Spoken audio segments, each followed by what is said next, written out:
not doing all that it can do to help people, then the system is wrong and needs to change. And what I also realized is that this is the most sad thing of all, and pathetic even, and I'll use a judgment-laden word like pathetic, is that the alternative systems that I'm talking about are not that hard to do. They're actually pretty simple. And the systems that we do have in place now are incredibly more complicated, more expensive, more traumatizing, more damaging, and get worse results. So it's like when I weigh simpler, cheaper, healthier, easier, more humane, more loving, more respectful, versus more expensive, more complicated, more traumatizing, worse results, more side effects, shorter lifespans for people, more brain damage for the people who go through the conventional system. And I'm weighing this. It's like, which is heavier? Which is more important? It's like, it was so obvious to me. A fair percentage of the families that this program utilizes are farm families in the Swedish countryside. And so the person goes and becomes a working part of the family. And so some of these people that they send to families are people who have been labeled with schizophrenia or schizoaffective, really the most extreme disorders. They are the people who, their options are, you're going to go to long-term hospitalizations, or here's an alternative. So the first thing is placing people in healthy families. I was a therapist in New York City for 10 years, and I worked with a lot of people who had been labeled with extreme diagnoses, schizophrenia and bipolar, and my job was to find anyone who was having symptoms that were labeled as psychotic, and as soon as I found those people, I was supposed to instantly refer them to a psychiatrist. And what would happen to these people?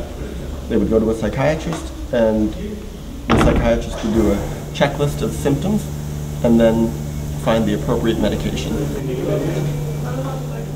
The second part is that people are offered intensive psychotherapy, so they get to go into Gothenburg once, twice a week, and be able to talk with a therapist who's helping them in a more professional way talk about what they're going through in their life. What is their history? What are their traumas?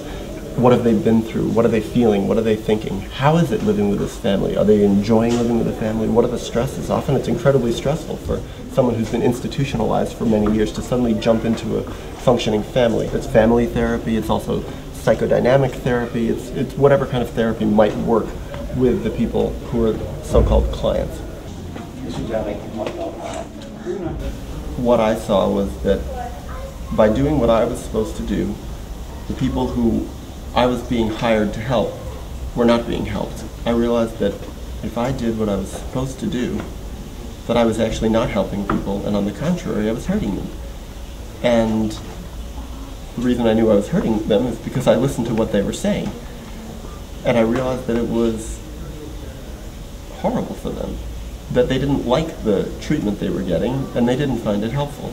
And I heard that story so many times that of course it made me question, like, what is it that I'm doing? Because it's not easy for the families to suddenly have someone who has extreme problems, long-term, decades of problems often, coming and living in their family. So the organization helps the family adjust to having, often very difficult people living with them. And the combination of these three things produces very good results. They have a focus of trying to help people get off their medication. They have consulting psychiatrists they work with who agree with the philosophy of helping people come off medication. And because it's such a holding, nurturing, supportive environment, it really optimizes people's ability to not just work through their problems, but also to get off their medication. If someone desperately does not want to come off their medication, they're not going to force them. But if somebody does want to come off their medication, they're going to do everything in their power to try and help them. Whereas in conventional psychiatry, if someone desperately wants to come off their medication, they're not going to get any support. They're going to be told what you're doing is part of your delusion. People had so-called symptoms that were psychotic. The rules changed. According to my training, I was no longer supposed to listen to them. I was then supposed to tell them what to do and stop listening to them, and I was supposed to take control of their lives. I was supposed to take control of the treatment, and I was not supposed to be where the client was at. Suddenly, with psychosis, the rules no longer applied according to what I was trained to do. Decide what's best for them. and decide what is in their best interest, because suddenly they were no longer considered to be people who knew or felt what was best for them. And that contradiction really jumped out at me, and it brought out an anger in me, something that just made me feel like this is very reminiscent of the worst ways I was treated as a child in my family and also in school. That when I had an idea or a feeling or a behavior characteristic that made my parents or my teachers uncomfortable, that suddenly I was labeled wrong. I was labeled someone who didn't know what was best for me. I was labeled someone who was a danger to myself in some way, a danger to my own growth process. And outside authoritarian forces jumped in and took control of my life. And when I realized that that's what was happening to the people that I was supposed to be helping, because I went into therapy as a therapist to really be useful to people, to help them grow. And when I realized these really disturbing rules were being applied to the people I was supposed to help, and those rules were the same rules that hurt me in my life, I said, this is not right. They love it. They find it a really nurturing, healthy environment that's very supportive of them. And so what I heard is that it embodied a lot of the values of what I did as a therapist, but with one big difference, that they did it better. That as a therapist, I was working alone. And as a therapist, I didn't have that kind of support. I didn't have families to help me. I didn't have colleagues to help me. It was all just based on the strength and focus of my own personality. And what I found is that really that's just not good enough. So when I saw this Family Care Foundation, I realized this is the value of a program that can do better than what I can do. People need to know about this because almost nobody, people in Sweden didn't even know about this program. Locked in hospitals for months at a time, being raped in psychiatric hospitals, being force injected with medication while they were strapped down. No one ever listened to them. If someone had locked me up against my will because I had not been behaving in a way that was acceptable. Because I did a lot of troubling things in my life and had a lot of troubling thoughts and behaviors that weren't quite acceptable and acted nutty even at times. I was just lucky that I never got into the system. I instead preferred to use my friends for help. Sometimes even some of my family members helped, which is kind of surprising because a lot of times they were the cause of the problem, but sometimes they could be useful. Also, I did a lot of reading, I did a lot of studying, and that's how I found help for myself. And I trusted myself. That was the basic thing. I listened to what my heart was saying and I trusted myself. So the second program that I visited that I found really inspired me was the open dialogue approach in northern Finland, in western Lapland, basically out in the middle of nowhere. And the thing that drew me there was not so much the way that they worked, but their results. They had the best data in the world in terms of recovery rates. 80% or more of the people that came into their program with first break psychosis got fully well, had no more psychosis, and were off medication after a certain period of time. And it's like 80% full recovery without medication. I'm thinking, what is the full recovery rate of people labeled with psychosis in America without medication? It's like the data are so bad they don't even want to tell it. They're grading recovery on certain criteria, such as going back to work, getting off disability, having a functioning life, having an active social life. These were people consistently whose lives had been destroyed by the helping profession. I saw side effects, I saw people who didn't grow, I saw tons and tons and tons of people who had been able to work before they had problems and afterwards went on long-term disability, who were obese because of the medication, who had heart disease because of the medication, diabetes, who couldn't think straight, who could no longer read and write because they didn't have the concentration. And the whole system said, well, of course, Daniel, you have to understand that that's the schizophrenia. That's the long-term effects of bipolar. That's their disease. That's the progression of the disease.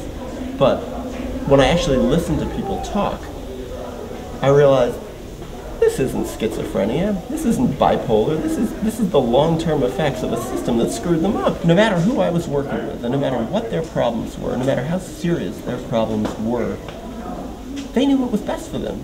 No matter what a person's problems are, they know what's best for them. And I'm going to respect that. And so right away what happened to me is that put me in conflict with the entire system that was licensing me to work. All the conflict that I had working within a very disturbing system gave me a fantastic education, because also I suddenly felt on a very personal level how incredibly oppressive the psychiatric system was. But what I realized by watching them is their program was based on principles. And I like that. They had values and principles. And those principles were pretty simple. Their principles were, when someone's in crisis, meet them immediately. Don't put them on a waiting list and say, we'll meet you in 3 weeks for therapy. Meet them within 1 day. Right away meeting people. Second, don't put people in the hospital.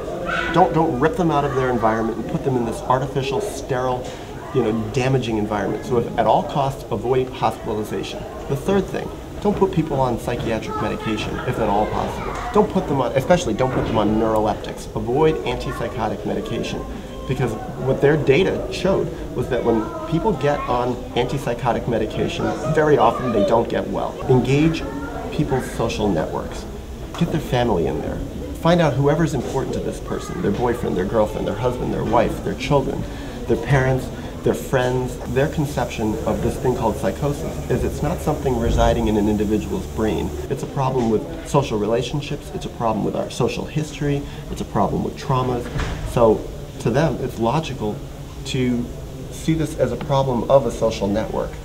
Then they can talk about whatever problems or crises that people are going through in terms of relationships, not in terms of it's your individual problem with a label like schizophrenia that's living in your brain somewhere. They don't look at it that way. The therapists and the clinicians work in teams. It's not just one therapist alone going in to save the day. Instead, it's 2 therapists, 3 therapists at once. The psychiatrist is part of the team. Often the psychiatrist is one of the therapists, nurses, all sorts of different teams of therapists who work together. And this is one of the keys of open dialogue, is the principle of using open dialogue, meaning talk about things out in the open. By applying actual science to what I was doing, I realized that most of the mental health field was not scientific. And these so-called scientifically trained psychiatrists, and biological psychiatrists especially, really weren't practicing the basic tenets of biology or science. They weren't actually making hypotheses and testing them. They weren't collecting real data. They already knew what their conclusion was going to be, and they only collected the data that would prove what they already had. Because of where I've come from, I said, I'm going to fight them. And I'm going to fight them the best way I know how. And also they use other principles like reflective teams, where the therapists have ways of talking with each other. So basically, the way I formulated it as a therapist was that when the clinicians would talk with each other openly in front of clients, in front of families, they would sort of do supervision with each other. Like if Marion, for instance, you were one of the open dialogue therapists and I was too, and someone said something really intense, I might say to you, well, as a therapist, how did that strike you, what the person just said? Well, what does that bring up in you? And then you might talk about it, and you might say, well, Daniel, how did that affect you? What's going on here? And so in a way, we could sort of do supervision with each other right in front of the clients, right in front of their families. And as a result, the people who are coming for help get a real insight in a very respectful, gentle way into the mindset of the therapist and the thoughts of the therapist. And what it also does is it puts pressure, extreme pressure on the therapists to be respectful. That everything that the clinicians are saying with each other has to be put through the lens of something that's respectful to the clients and respectful to their families. I asked them, do you like this approach? What do you think about it? What do you think about the therapists talking with each other? And every single one that I asked said, oh, it's very good, we like it. Yeah, we deserve it. Don't we deserve to know what the therapists are thinking? In my work as a therapist, that's what I did too. I never wanted to write anything without the people who are coming to me for help sitting and reading it too. Nothing, I didn't send out letters without it getting their approval. And I felt they had a right to edit the letters. Why should I be writing things about their life as a professional with my professional judgment if they don't have a say in it? And I felt they had a right, an editorial right with anything I wrote. But at the same time, if I was going to call a psychiatrist to try to talk with their psychiatrist, I said, you should be sitting in the room listening to this. I should put it on speakerphone. Now, the interesting thing I found in New York City is sometimes I had psychiatrists who didn't like that. Oh, I don't want the client listening to this. How can I talk comfortably about their situation and their pathology if the speakerphone is on? Here's what we're going to do. I say this to my client. You just go, don't say anything. and we're gonna put it on speakerphone because I think you have a fucking right to listen to exactly what they're saying about you. You have a right to know exactly what they think. I said to my clients, you can say whatever I say to you privately, you can go and write it on your blog if you want, because confidentiality goes one way. Confidentiality is me as a professional protecting your privacy. It's not you as a client having to protect my privacy. So I have no problem putting them on speakerphone. You have a right to know what they're thinking and writing. You can read anything in your chart. And they bypass that entire process in open dialogue by just making everything right there in the open. There's nothing hidden from clients. There's nothing hidden from families. If they want to know it, it's there. And I think that's a respectful, good system. I got a professional book published called Beyond Medication about how to actually do therapy with people labeled with psychosis without medication. It was published by Routledge. I co-edited it, co-wrote it with a psychiatrist in Chicago, pretty radical guy. And then I had the first shocking realization that I had done the amazing. I'd gotten a really intense, well-written book published on a very intense subject. And I realized almost nobody read it. So I made my first movie in 2007 showing the whole point. It's called Take These Broken Wings, and the whole point was showing that people can recover fully from schizophrenia without medication. That's the point of the movie. I interviewed two people who had long-term recovery from this thing called schizophrenia without medication. One had recovered for more than 50 years without not taking a single pill. One had recovered for more than 30 years without taking a single pill. And these were both extreme cases of schizophrenia. Very well documented cases that they had severe schizophrenia, long-term hospitalizations. And then also I interviewed professionals, some of the best professionals in America. After I made that film and after people watched it and after I started getting emailed all the time by people saying, can you help me? Do you know a therapist who's in St. Louis? Do you know a therapist who's in San Diego? Do you know a therapist who's in Helsinki? I didn't know people who were willing to work with people who had really intense symptoms where the people didn't go on medication first. And then I was like, that's when it hit me. Okay, I've got a new mission now. The system has to change because the system is fucked up. What's interesting also about the open dialogue system that I think is fantastic, that is a message to the whole world, is that they've converted the entire mental health system in their province, in their area, and they serve 70,000 people. They've converted it to, they are the main system. They're not an alternative approach. In this area, they are the approach. They're the main approach. And I thought, this is a message that the world should see, that an entire system can be converted to a way that really helps people. And not only that, it's cheaper. They spend less per capita on psychosis than I think anywhere else in Finland, and probably most anywhere else in Europe. And yet, on the top of it, they get the best results. And I'm like, dong! Why isn't conventional psychiatry, traditional psychiatry, listening to this when someone gets fantastically better results and does it for cheaper than the traditional system? Why doesn't the whole system change and follow their example? What I've seen is traditional psychiatry and most therapists don't really want to change. They don't really want to hear the results. They don't want to hear anything that challenges them. And so on a sort of a more social level, they don't want to be challenged. So on a systems level, they don't want to be challenged. But that totally makes sense from what I heard from so many of my clients. Because my clients said, as soon as I start challenging the authority of my therapist or my psychiatrist, they just want to put me on more medication. They want to lock me up. They want to give me forced medication. They want to give me ECT. This is a sign of a system that's really stuck. It's really rigid.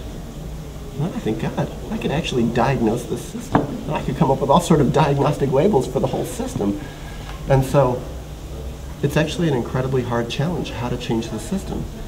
If the system doesn't want to listen to good results, there are people out there who do want to listen. And they're in a minority right now, but I think that minority could grow. And so that's the hope that I'm working with. That's the hope that I'm banking on, is that there are people who do listen. And not just professionals, and this is what I found is very, very interesting, is most professionals do not have a particularly open mind. They don't want to go against their training. They don't want to go against their livelihood. They don't want to go against something that requires them to learn something new. They don't want to go against something that's going to take away their, some of their income. So they're pretty rigid, I found, in general, professionals. But what's interesting is when I talk with clients, when I talk with consumers, when I talk with psychiatric survivors, in general, they're far more open-minded. When they hear there's a better system that gets better results, cheaper, that's going to put you on less medication and help you have a much more higher likelihood of getting well, This is what I consistently hear. No matter how damaged people have been by the system, no matter how much they're drugged up, they go, you mean I could get well? You mean there's something that could help me better? What is it? And that's why my experience so far has shown me that where is the real strength in changing psychiatry? I don't think it's going to come from professionals. I think, yes, professionals can help, but I think the real strength is coming from the people who have been in the system. That there's an obligation for people within the system to organize, to become stronger, to become wiser, to be able to express themselves better, to get their own data, their own research, and to go with the movement. And there is a psychiatric survivor movement. And to me, that's where the strongest hope for change of the system is. It's coming from the movement itself. I spent the whole last year just making 2 films on really fantastic alternative treatment programs that actually do the work. And I did it not just to show, again, that people can recover from these extreme situations, things that get extreme labels, and that they can recover without medication. I also made it to show that these kind of programs are a viable possibility in the modern world. The alternative systems that I'm talking about are not that hard to do. They're actually pretty simple. And the systems that we do have in place now are incredibly more complicated, more expensive, more traumatizing, more damaging, and get worse results. So it's like when I weigh simpler, cheaper, healthier, easier, more humane, more loving, more respectful, versus more expensive, more complicated, more traumatizing, worse results, more side effects, shorter lifespans for people, more brain damage for the people who go through the conventional system.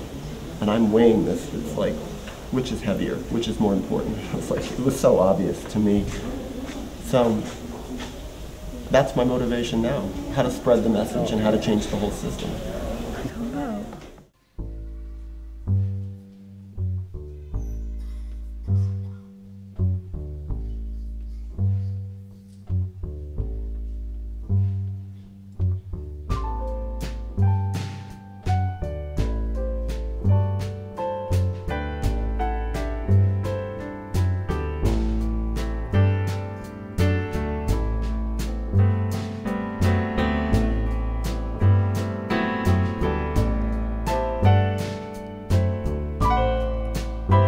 My skin is black, my arms alone, my hair is woolly, my back is strong, strong enough to take the pain. Inflicted again and again. What do they call me? My name is not Sarah. My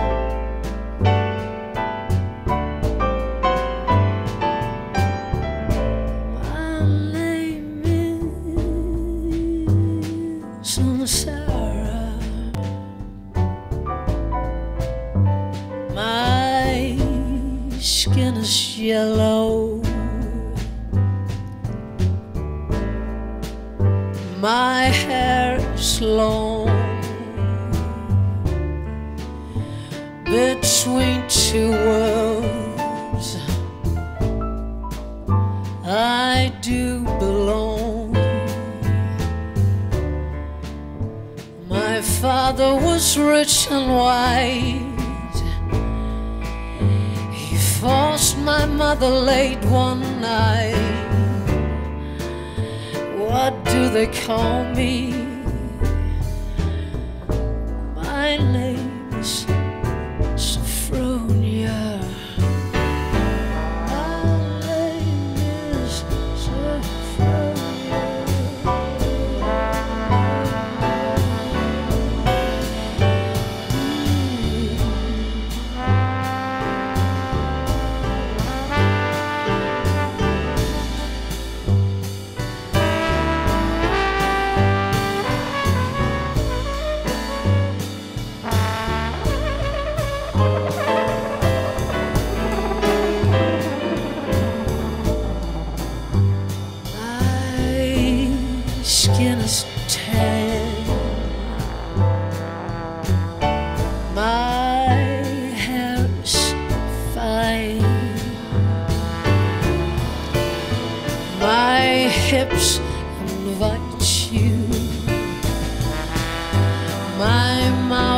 like wine. Whose little girl am I? Well, anyone who's got money to buy. What do they call me? My name is Sweet Thing, Sweet Thing, Sweet Thing.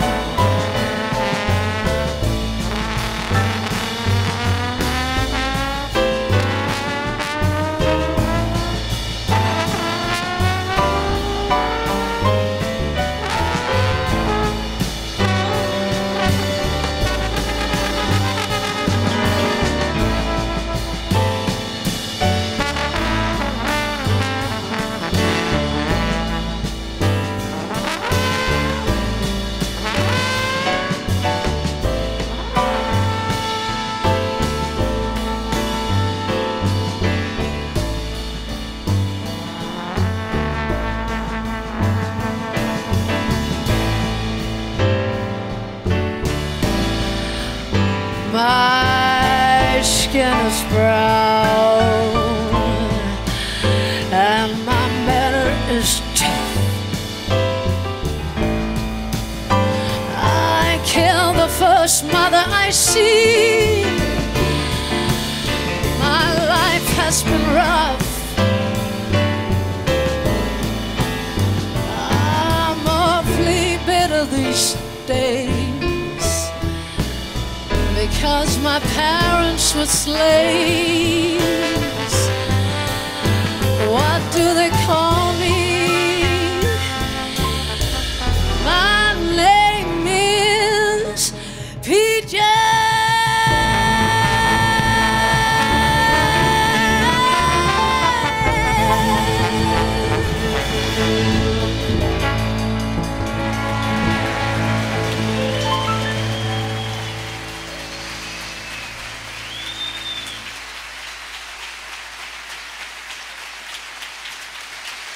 Miss Nina Simone.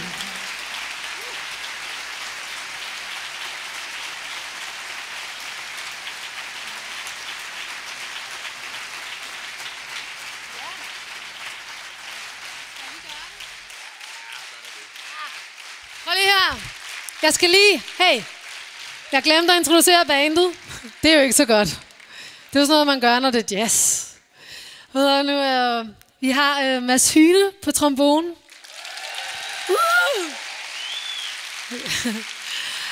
Og så har vi Mikkel Hess på trommer. Vi har Nikolaj Munk Hansen på bas.